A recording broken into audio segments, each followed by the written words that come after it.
what happened is that the Twin Towers were a bit of a white elephant, really. They were under-occupied, and they were getting out of date, and they weren't a good buy. But Silverstein and Lowy, dominated by Silverstein, bought the Twin Towers and immediately significantly increased the insurance in the event of a terrorist attack. This meant that for a personal investment in the lease of 14 million, Silverstein and Co. were paid out in insurance 4.56 Holy shit. billion.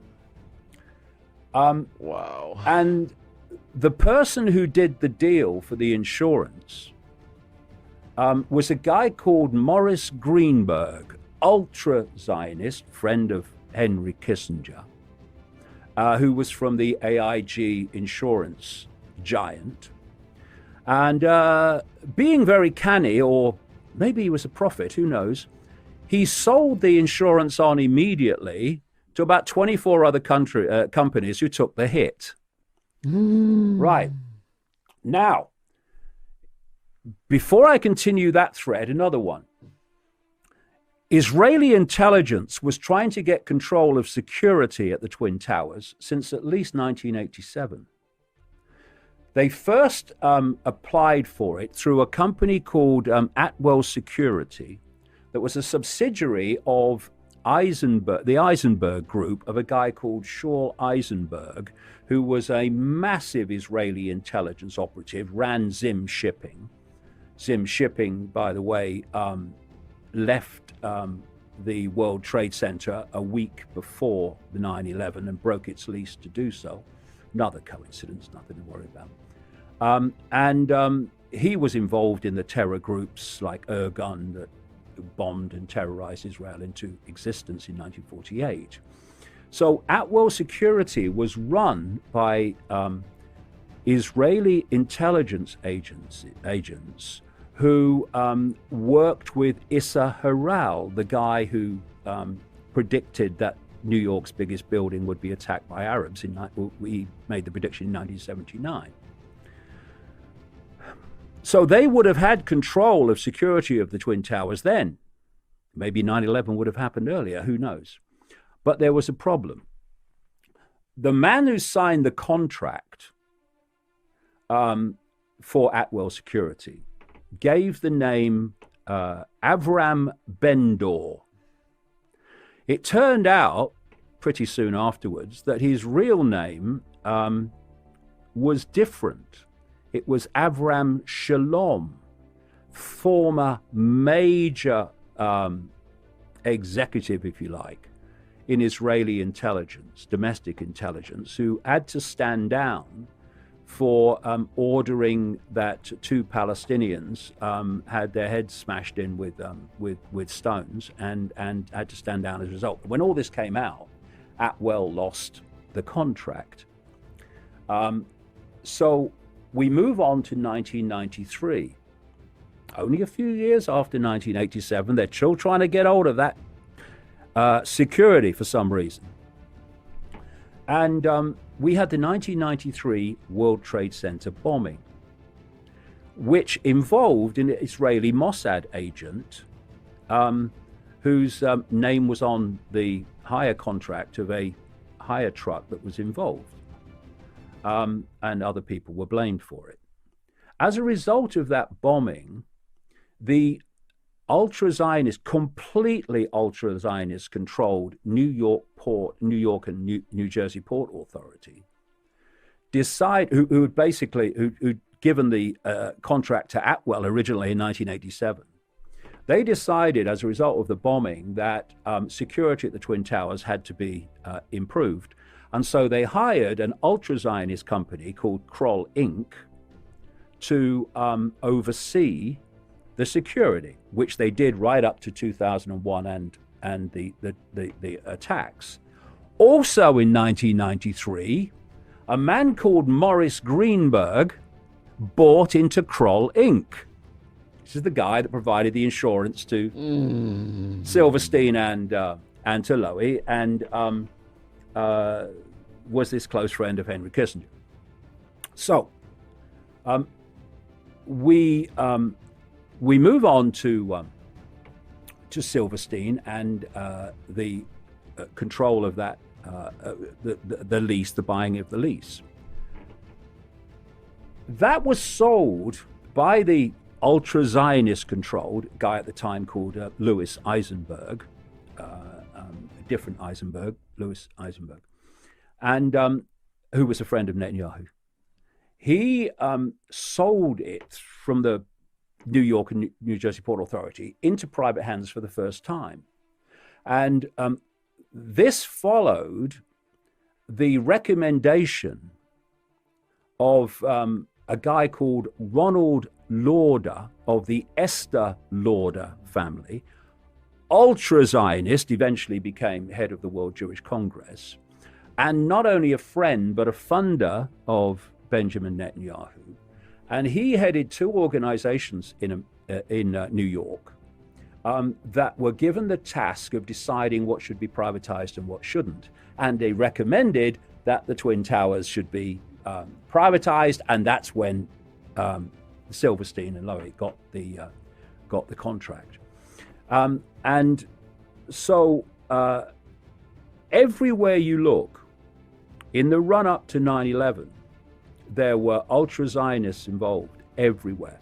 The person who was Rudolph Giuliani, the mayor of New York at the time, head of emergency management, and that emergency management operation was actually in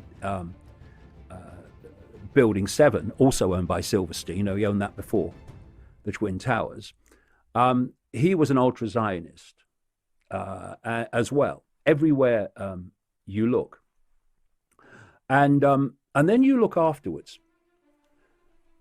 One of the things that would tell you why the Twin Towers fell was to have experts look over the rubble, and they'd establish why they came down. People talked about explosions just before they came down, et cetera, et cetera. Whatever happened, they would have found out. But there was this rush using a Zionist transportation company to get the rubble from ground zero into Zionist-owned scrap yards in New Jersey, where the steel, etc., was cut up around the clock and put on ships to Asia for smelting to become someone's fridge. And there is a quote in the book, which was in the New York Times, and it described the fast. Now, let's just remember here that 3,000 people were killed that day, and many thousands more of their loved ones will have had their lives decimated ever since, and they'll never fully recover. And we had no investigation into why those towers came down, and instead, the debris that could have answered those questions was taken to these scrap yards in New Jersey to be cut up as fast as possible and shipped out to Asia for smelting. This New York Times article by someone who, to be fair, even though it was the New York Times, this one actual writer was obviously seriously pissed off by what he saw. And he describes in there this scene, given that background. At one of the scrap yards, the rubble was piled up. And by the way, it's been admitted by the authorities that some body parts, body flesh, ended up filling potholes in New York roads. Story I tell in the book as well. I'm not kidding you. These are psychopaths. They don't give a shit. Anyway, this scene described by the New York Times, the piles of rubble from being brought over to from 9/11, the site of 9/11, the Twin Towers. And by the way, the company that transported them, the Zionist company that transported them, said that it was done like a military operation, moving the debris, because they were tracked. The lorries were tracked by GPS, so they always know where they were because of the sensitive material. What they did when it got the other end is dump the bloody stuff. And one driver, which the company admitted, took half an hour longer for lunch than he should have done on his journey, sacked him, because they had to get from A to B without anyone having any access to it. So this New York Times article, you pile of rubble, you've got building experts trying to work out why the towers fell, who should have been doing it on site. And this article describes how they're waiting there. A big grabber comes down, grabs some stuff, moves it across, and while it's moving across, these building experts are running into the rubble, trying to find anything that's relevant, and then turning and running back before it returns. This is the scale of scam that went on, this callous psychopathy that has prevented the true story of 9/11 coming to light, and people being terrified of telling the story because of consequences for them. Well, look at me. I don't give a shit. I care about the truth, and the truth needs to come out, and at last it bloody well is. So then we look at some other aspects of this. The last thing that the cabal wanted was this to come to court where the evidence could be put on public display.